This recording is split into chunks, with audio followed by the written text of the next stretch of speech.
La adolescencia es una etapa donde seguimos dando forma a nuestra personalidad, experimentamos, aprendemos de las relaciones que tenemos con otros, aprendemos de nuestro encuentro con el mundo. Es un periodo clave en el desarrollo de las personas y, por supuesto, después de la pandemia hemos visto en programas anteriores cómo esta población de niños, niñas y adolescentes ha sido particularmente afectada en materia de salud mental general. Tenemos además recientes casos con la reincorporación a la presencialidad de mucha violencia en los colegios, también la vemos en las calles, pero en los colegios nos preocupa mucho porque las tasas y de la manera que la estamos viendo no la habíamos visto antes. Es por eso que hoy queremos hablar con Jorge Gaete, que es especialista en materia de adolescentes y parte también del Centro de Investigación IMAI. Muchas gracias por estar con nosotros, Jorge. Muchas gracias por la invitación. Jorge, ustedes como especialistas y observadores de esta población, ¿cuál es su sensación de temperatura, de por qué estamos viendo lo que estamos viendo y no lo habíamos visto antes? Yo diría que hay dos elementos que se han conjugado, especialmente durante este último tiempo. Uno, el efecto de la pandemia. La pandemia fue produciendo retrasos importantes en distintas habilidades, no solo cognitivas, sino también sociales y emocionales. Hay distintos estudios que han mostrado cómo hay un retroceso en varias habilidades académicas, por ejemplo, producto de la pandemia en distintos países. En Chile también no es una excepción. Pero recientemente han empezado a aparecer algunos reportes también sobre cómo habilidades que tienen que ver con la empatía, habilidades prosociales, también han tenido un retroceso. El hecho de la pandemia de tenernos un poco encerrados, con poco contacto con otros adolescentes, ha hecho que ha sido difícil el poner en práctica, las oportunidades para poner en práctica ciertas habilidades que son muy cruciales durante esta etapa. Yo diría que ese es un primer fenómeno. ¿Podemos entrar ahí un poquito? No te olvides del otro. Sí. ¿Cuáles son esas habilidades, además de la empatía, por ejemplo, que son cruciales de practicar durante la adolescencia? Yo diría que hay dos grandes habilidades que son muy cruciales durante este tiempo. Uno tiene que ver con la regulación emocional, ¿ya? Y que es muy importante también para poder relacionarnos con otros. Es importante ver que a veces los adolescentes están inmersos en muchas emociones y muy intensas. Se ha estudiado, por ejemplo, que el momento, el periodo de la vida en que más intensamente se siente una emoción es en la adolescencia, y es porque hay un fenómeno del desarrollo cerebral que lo acompaña, que tiene que ver con un desbalance probablemente entre el circuito de recompensa, que se activa muchísimo durante la adolescencia y que tiene efectos importantes en cuáles son las conductas que yo voy a favorecer o no, y también un retraso en ciertas habilidades más bien de funciones ejecutivas que se demoran un poco más y solo se asientan claramente a los 20, 25 años. Eso es un grupo de habilidades que es bien importante, que tiene que ver con la regulación emocional. Pero la otra, que también es crucial, es el desarrollo de habilidad de resolución de problemas sociales. ¿Ya? Durante los primeros años de la adolescencia, entre los 10 y los 14 años, es un periodo trascendente, en el fondo, para poder lidiar con dificultades con otros. Ya uno se mete ya en el mundo social, empieza a buscar un poco su propia identidad y cómo se reconoce frente al resto. Y en ese proceso, las habilidades sociales, que tienen que ver cómo lidio con dificultades propias de los adolescentes, como el tema de las juntas, los grupos, cómo me incorporo a un grupo o no, cuáles son los códigos que se manejan, la influencia de ellos en distintas conductas que pueden ir apareciendo, como el consumo de sustancias. Todas ellas dan cuenta de dificultades que las habilidades de resolución de problemas, toma de perspectiva, por ejemplo, el considerar las emociones del otro en mis propias conductas, el poder tener la visión de que otros también tienen derechos y tienen perspectivas muy distintas a las de uno, son tremendamente importantes durante Oye, este qué poco periodo. hemos visibilizado o qué poca conciencia tenemos de lo valioso que es este granito de arena cotidiano de encontrarnos en el colegio con nuestros amigos. O sea, esto que tú estás diciendo como retraso en estas habilidades, jamás se nos habría pasado por la cabeza que iba a ser uno de los problemas. Y sin embargo, hoy día estamos pagando las consecuencias de forma muy grave. ¿Qué se hace con un sistema que nunca ha puesto el foco en las emociones? O sea, ni tú ni yo fuimos criados, a menos que nos hayan tocado unos papás muy iluminados, en un entorno que tuviera conciencia sobre la relevancia de las emociones. Ni en nuestros colegios tampoco. ¿Tú tienes un adolescente? Tengo 2 adolescentes. Tienes un adolescente y tienes que darles a ellos herramientas que a ti no te dieron.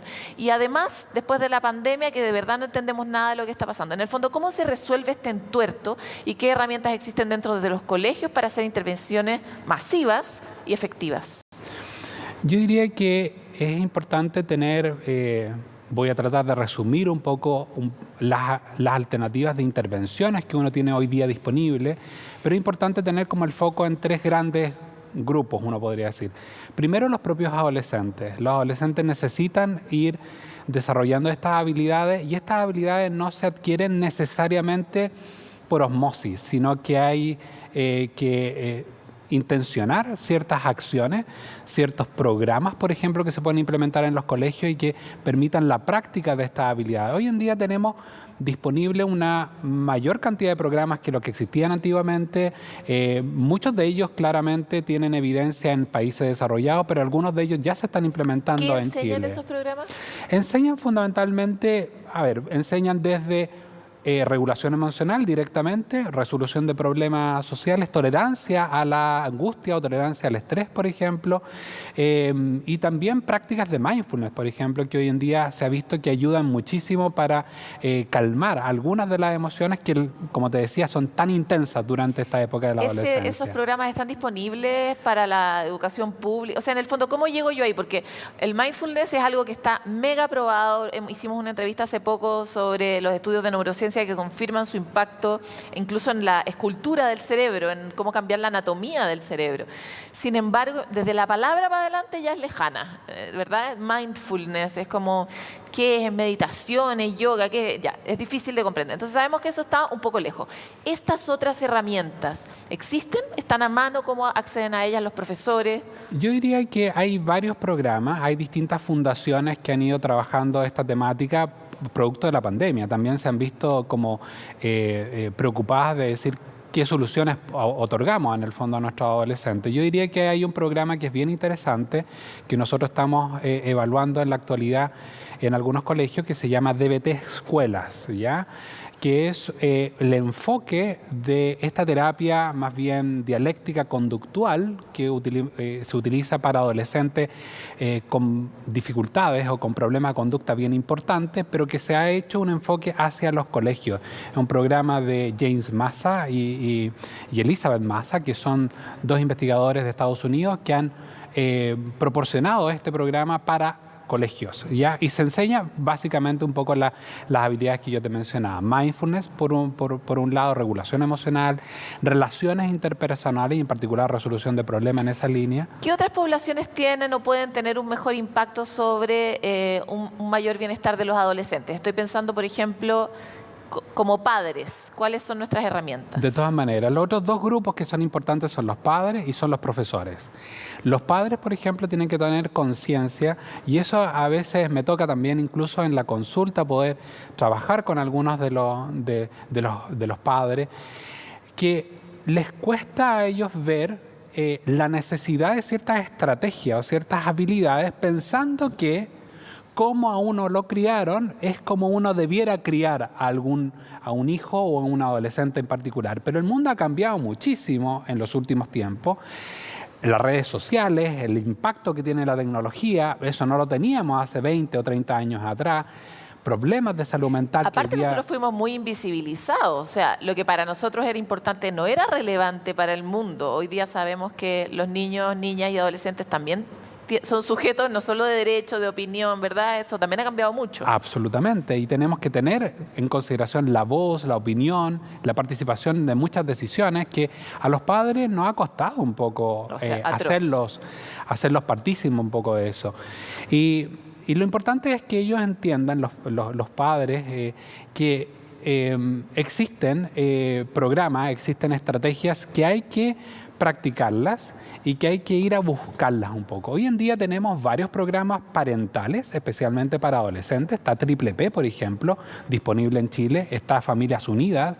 Está PMTO. ¿Son programas gratuitos? ¿Cómo llega uno a Varios ellos? programas los tienen fundaciones, algunos de ellos son pagados, por ejemplo Triple P, algunos están dentro de la parrilla programática del Estado, el Estado proporciona incluso algunos de estos programas, por ejemplo Familias Unidas está disponible y esperemos que en el día de mañana PMTO también esté disponible.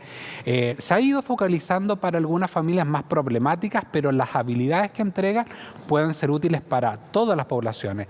Yo siempre cuento esta experiencia que es bien importante.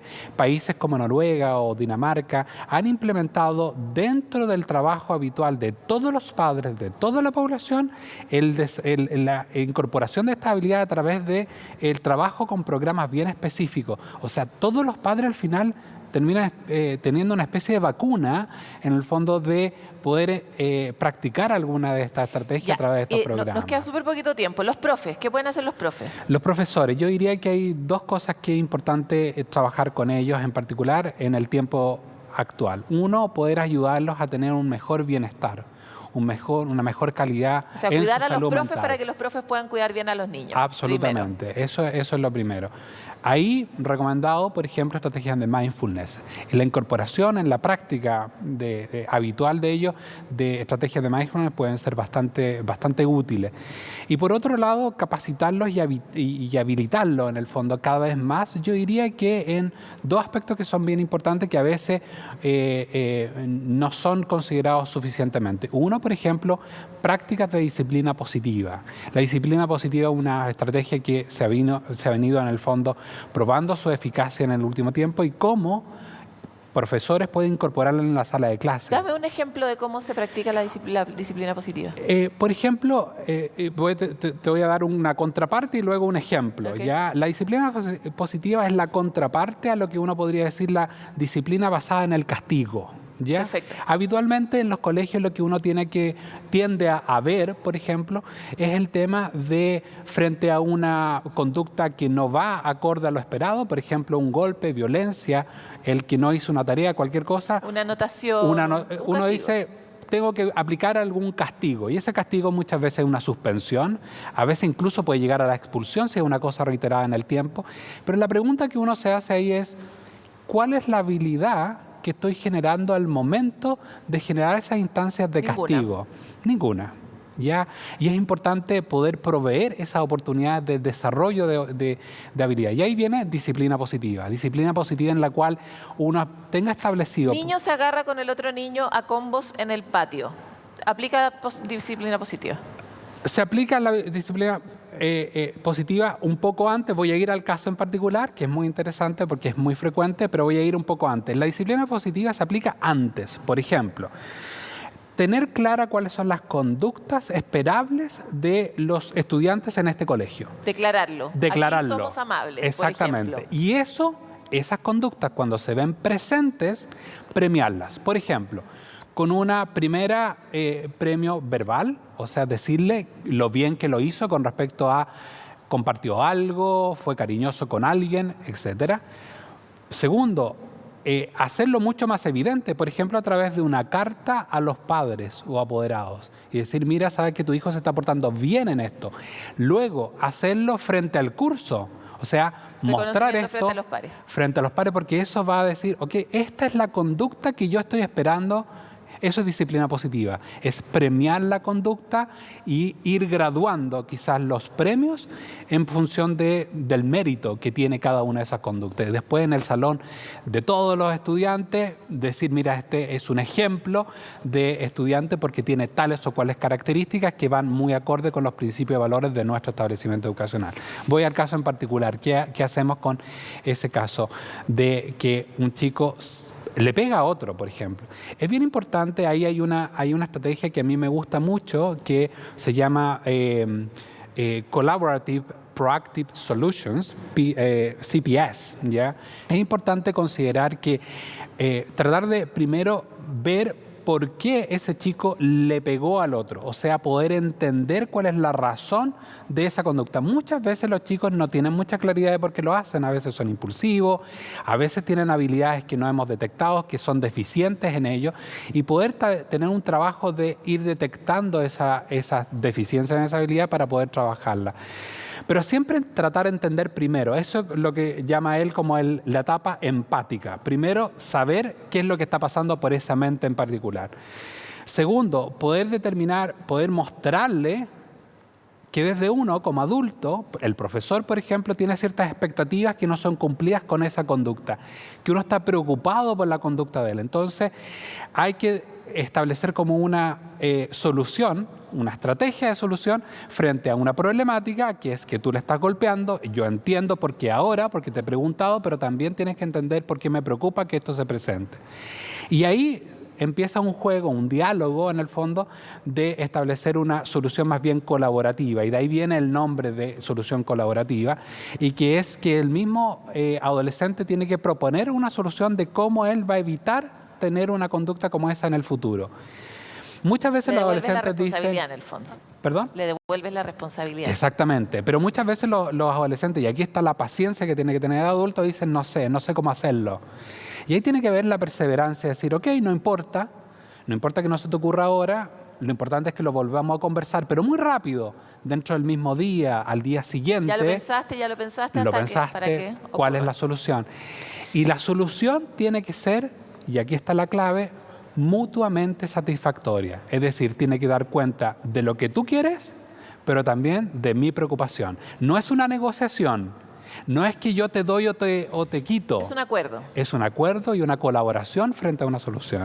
Jorge, se nos acabó con creces el tiempo, pero te queremos volver a invitar porque quedan demasiados temas pendientes en este asunto de Muchas gracias, encantado. Es tan complicado entender y relacionarse con los adolescentes que aquí algunas herramientas han surgido de esta conversación.